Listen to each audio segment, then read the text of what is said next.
Capítulo 8. Pouco tempo depois, ajuntou-se outra vez uma grande multidão. Como eles não tinham nada para comer, Jesus chamou os discípulos e disse: Estou com pena dessa gente, porque já faz 3 dias que eles estão comigo e não têm nada para comer. Se eu os mandar para casa com fome, eles vão cair de fraqueza pelo caminho, pois alguns vieram de longe. Os discípulos perguntaram: Como vamos encontrar neste lugar deserto comida que dê para toda essa gente? Quantos pães vocês têm? Perguntou Jesus. 7, responderam eles. Aí Jesus mandou o povo sentar-se no chão. Depois pegou os 7 pães e deu graças a Deus. Então os partiu e os entregou aos discípulos, e eles os distribuíram ao povo. Eles tinham também alguns peixinhos. Jesus deu graças a Deus por eles e mandou que os discípulos o distribuíssem. Todos comeram e ficaram satisfeitos. Os discípulos ainda encheram 7 cestos com os pedaços que sobraram. As pessoas que comeram eram mais ou menos 4.000. Jesus mandou o povo embora. E logo depois subiu no barco com os seus discípulos e foi para a região de Dalmanuta. Alguns fariseus chegaram e começaram a falar com Jesus. Eles queriam conseguir alguma prova contra ele e por isso pediram que ele fizesse um milagre para mostrar que o seu poder vinha mesmo de Deus. Jesus deu um grande suspiro e disse: Por que as pessoas de hoje pedem um milagre? Eu afirmo a vocês que isto é verdade. Nenhum milagre será feito para estas pessoas. Então Jesus foi embora. Ele subiu no barco e voltou para o lado leste do lago. Os discípulos haviam esquecido de levar pão e só tinham um pão no barco. Jesus chamou a atenção deles dizendo: Fiquem alertas e tomem cuidado com o fermento dos fariseus e com o fermento de Herodes. Aí os discípulos começaram a dizer uns aos outros: Ele está dizendo isso porque não temos pão.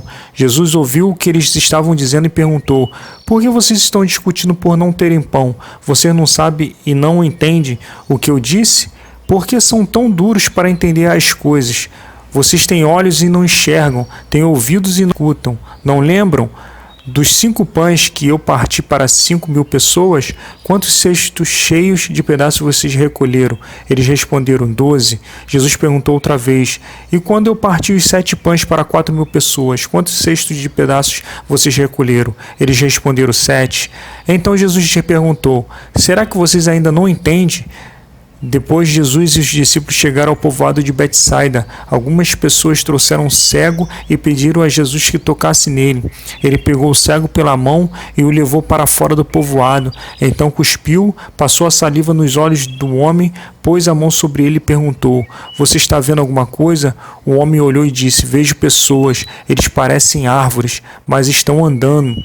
Jesus pôs outra vez as mãos sobre os olhos dele. Dessa vez o cego olhou firme e ficou curado. Aí começou a ver tudo muito bem. Em seguida Jesus mandou o homem para casa e ordenou: Não volte para o povoado.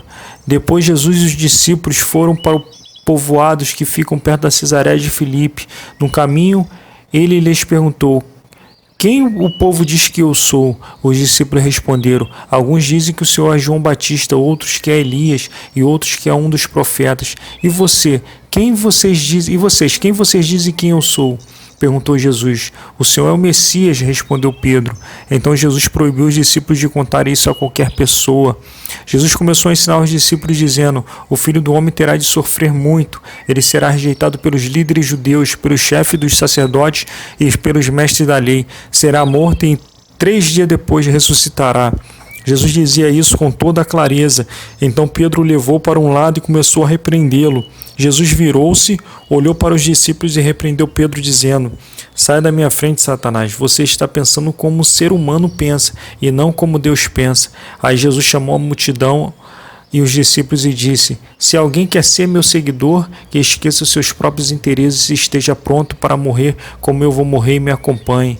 Pois quem põe os seus próprios interesses em primeiro lugar nunca terá vida verdadeira, mas quem esquece a si mesmo por minha causa e por causa do Evangelho terá vida verdadeira. O que adianta alguém ganhar o mundo inteiro, mas perder a vida verdadeira? Pois não há nada que poderá pagar para ter de volta essa vida.